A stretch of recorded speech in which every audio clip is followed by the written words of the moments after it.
বর্তমান সময়ে data analytics digital মার্কেটিংয়ে খুব ইম্পর্ট্যান্ট একটি পার্ট। ডেটা সায়েন্সের এই সময়ে ডেটা অ্যানালাইটিক্স আপনাকে কী ধরনের সহায়তা করতে পারে?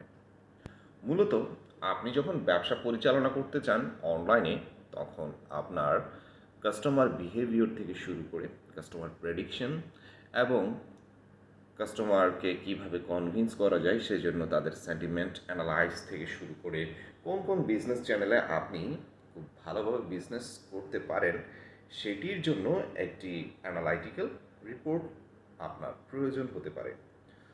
তো এই ধরনের ডেটা অ্যানালাইটিক্স হেল্পগুলো আপনাকে বিভিন্ন টুলস করে থাকে। তবে তারা এই ধরনের কাজগুলো কেন করে থাকে সেটি আপনার প্রশ্ন হতে পারে। সোশ্যাল নেটওয়ার্ক থেকে শুরু করে সার্চ ইঞ্জিনগুলোতে প্রতিদিন নিত্য নতুন শব্দে কাস্টমাররা তাদের বিভিন্ন ইনফরমেশনগুলো নিয়ে থাকে।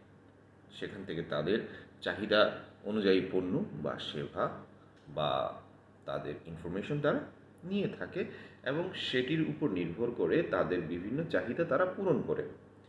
সেখানে তারা যেই ধরনের শব্দগুলো লিখে সার্চ করেছে বা কোয়ারি করেছে সেই সকল শব্দগুলো ডেটা আকারে সার্চ ইঞ্জিন কালেক্ট করে এবং সে কালেকশনের উপর নির্ভর করে সার্চ ইঞ্জিন ইউজারের বিহেভিয়ারগুলো যাচাই করে বা ইউজার ট্রেন্ডিংস টপিকগুলো যাচাই করে নেয় বা নোট করে রাখে। তাহলে ডেটা অ্যানালাইটিক্স আপনাকে কী হেল্প করে আপনি বুঝতে পারছেন। যখনই আপনি নতুন কোনো সেবা নিয়ে আসছেন বা নতুন কোনো প্রোডাক্টকে নিয়ে আসছেন অনলাইনে, তখন অবশ্যই আপনার দরকার হতে পারে মার্কেট অ্যানালাইজ করা। আর মার্কেট অ্যানালাইজ করতে গেলে আপনার দরকার হবে ডেটা। তাই ডেটা অ্যানালাইটিক্স আপনাকে জানিয়ে দেয় কোন কোন বিজনেস চ্যানেলে আপনি খুব ভালোভাবে বিজনেস করতে পারেন। মানে এটি আপনার বিজনেস চ্যানেল পারফরমেন্সগুলোকে জানিয়ে দেয়, অথবা যেসব বিজনেস চ্যানেলগুলোতে বা বিজনেস প্ল্যাটফর্মগুলোতে আপনি ব্যবসাকে এগিয়ে নিয়ে যেতে পারেন ক্যাম্পেইন এবং ব্র্যান্ডিং স্ট্র্যাটেজির মাধ্যমে, সেই সব চ্যানেলগুলোকে আপনাকে ডিটেক্ট করে দেয়। এরপর সেই সকল চ্যানেলগুলোতে আপনি কী ধরনের কাস্টমারকে জেনারেট করতে পারেন সেগুলোর জন্য কাস্টমারের বিহেভিয়ার এবং সেন্টিমেন্ট অ্যানালাইজ করে দেয়। মূলত যখন আপনি ক্যাম্পেইন পরিচালনা করবেন তখন অবশ্যই আপনি কিছু কন্টেন্ট রেডি করেছেন এবং সেগুলোর পারফরমেন্স অনুসারে আপনি চাইলে কন্টেন্টকে আপনি ডেভেলপ করে বিভিন্ন ক্যাটাগরাইজ সিস্টেমে রাখতে পারেন।